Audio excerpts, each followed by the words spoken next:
আচ্ছা, দিনে দুপুরে একেবারে একজন মানুষের ডিরেক্ট মাথায় গুলি করেছে সন্ত্রাসীরা। আবার যাকে গুলি করেছে সে কোনো সাধারণ মানুষ না, সে এদেশের আজাদির বরপুত্র হাদি। কিন্তু এ খবর পাওয়ার পরেই বাংলাদেশের গোয়েন্দা সংস্থাদের টনক নড়েনি। কখন টনক নড়ল? যখন সবাই প্রতিবাদে উত্তাল হয়ে ফেটে পড়ল। কিন্তু এতক্ষণে কেল্লাফতে আসামিরা নিজের অবস্থান শক্ত করে নিজ দেশ থেকেই পালিয়ে গেছেন, এমনটাই দাবি করছেন আল জাজিরার অনুসন্ধানী সাংবাদিক জুলকারনায়েন স্যার।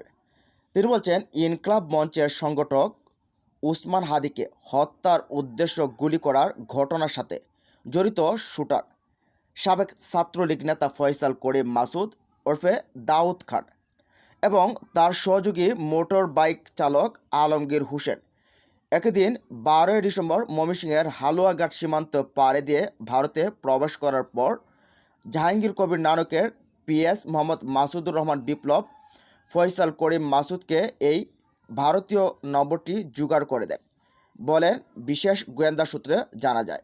আচ্ছা, চিন্তা করে দেখেন, এই যে শুটাররা হাদিকে গুলি করলো, সেই শুটাররা যেন বীর দৌড় পেয়েই এ দেশ থেকে ময়মনসিংহের দিয়ে হালুঘাট সীমান্তে দিয়ে পার হয়ে গেল। তাহলে কি তাদেরকে পার করতেও কেউ না কেউ জড়িত না এখানে? আর সেই পরিকল্পনাটা কত গভীর ছিল চিন্তা করেন। এই অপরাধীরা শুধু পার হয়ে যে ভারতে চলে গেছেন সেটাই নয়, তারা সেখান থেকে আবার সেলফি তুলে বাংলাদেশে পাঠিয়েছেন এবং সেটা প্রচার করছেন যে আমরা বীর দর্পে এই এই নতুন স্বাধীনতার অগ্রগামী সেনানী ভারত আধিপত্য বিরোধী সেনানায়ক হাদিকে আমরা গুলি করেছি, সে মৃত্যুর পথযাত্রী, আমরা আমাদের জায়গায় ঠিকভাবেই ফিরে এসেছি, আমাদের পেছনে কত বড় শক্তি কাজ করছে। তো জুলকারনায়েন স্যার বলেন যে এই নাম্বারটি রয়েছে, এই নাম্বারটি ব্যবহার করে গতকাল 13ই ডিসেম্বরের কথা বলেন তিনি, রাতে কয়েকটি নম্বরে নিজেদের এই সেলফি পাঠান ফয়সাল করিম মাসুদ ওরফে দাউদ খান। যে সকল নম্বরে এই ছবিটি পাঠানো হয় তার একটি ইন্টারসেপ্ট করে এই ছবিটি পাওয়া যায়, যা গতকাল রাতে ভারতে আসাম রাজ্যে গুয়াহাটিতে তোলা হয়েছে বলে নিশ্চিত হওয়া গেছে। আর এখান থেকে বোঝাই গেছে যে তারা পার হয়ে গেছে, যদিও বাংলাদেশের পুলিশ এবং এই যে বিজিবি রয়েছে তারা মানতে নারাজ। তারা বলছে খুনিরা দেশের ভেতরে রয়েছেন, তারা যাওয়ার জন্য কোনো প্রমাণ তারা পায়নি, এমনকি সীমান্ত সিলগালা করে রেখেছিল যে সীমান্তে দিয়ে পার হয়ে যাবে, সেটা সম্ভব নয়।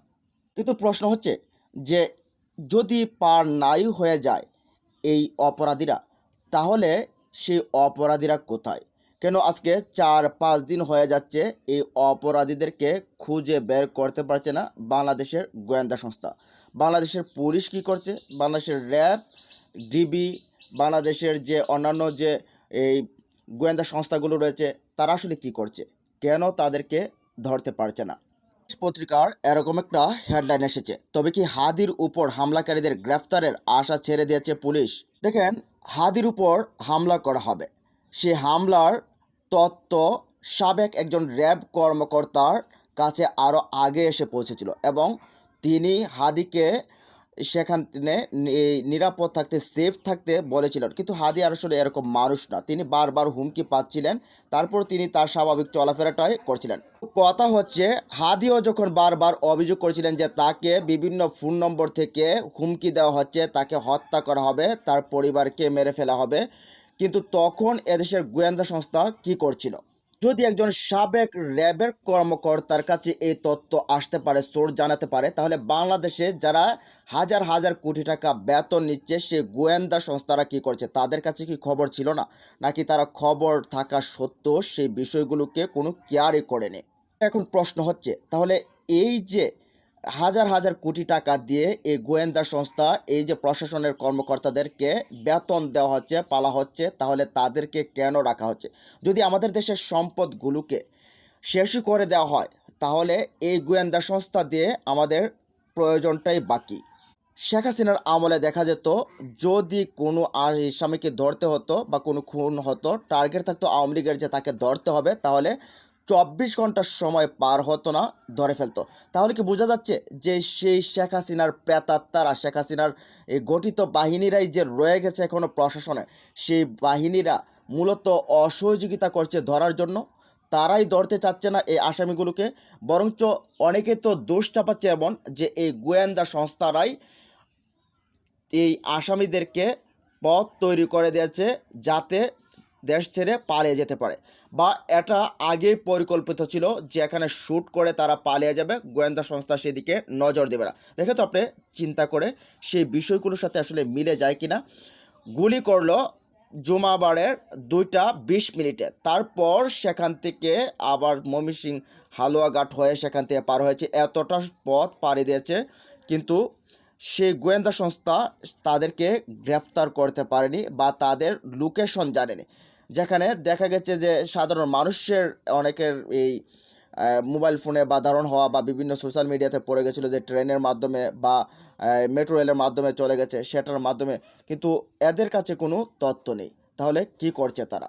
যদিও র্যাব, পুলিশ, ডিবি মিলে এই ফয়সাল মাহমুদের কিছু আশেপাশে ঘনিষ্ঠ সহযোগী বা ঘনিষ্ঠ বন্ধু বা স্ত্রী এবং শ্যালক বান্ধবীকে ধরেছে, কিন্তু মূল আসামি তো এদেশ থেকে চলে গেছে। আজকে যদি তাদেরকে ধরা না যায় তাহলে কালকে হয়তোবা দেশের আরও বড় বড় রত্নগুলোকে তারা শেষ করে দেবে। যদি হাদির গুলিকারীরা এদেশ থেকে পালিয়েও যায় তাহলে এদেশের পররাষ্ট্র মন্ত্রণালয়ের উচিত ভারতকে চাপ দিয়ে যাতে করে এই হত্যাকারীদেরকে, সন্ত্রাসীদেরকে বাংলাদেশে ফিরিয়ে দেয়। আর না হলে ভারতের সাথে সম্পর্ক ছিন্ন করার যত প্রক্রিয়া আছে সবগুলো প্রক্রিয়া সম্পন্ন করা হোক। ভারতের সাথে সম্পর্ক রাখার দরকার নেই। যেই দেশ আরেকটা দেশের সোনালী সম্পদগুলোকে হত্যা করে ফেলে, সেই দেশের সাথে কোনো ধরনের সম্পর্ক রাখার প্রয়োজন নেই। আপনারা কি মনে করেন? যারা এদিন কমেন্ট বক্সে ভালো থাকুন, সুস্থ থাকুন। আল্লাহ হাফেজ।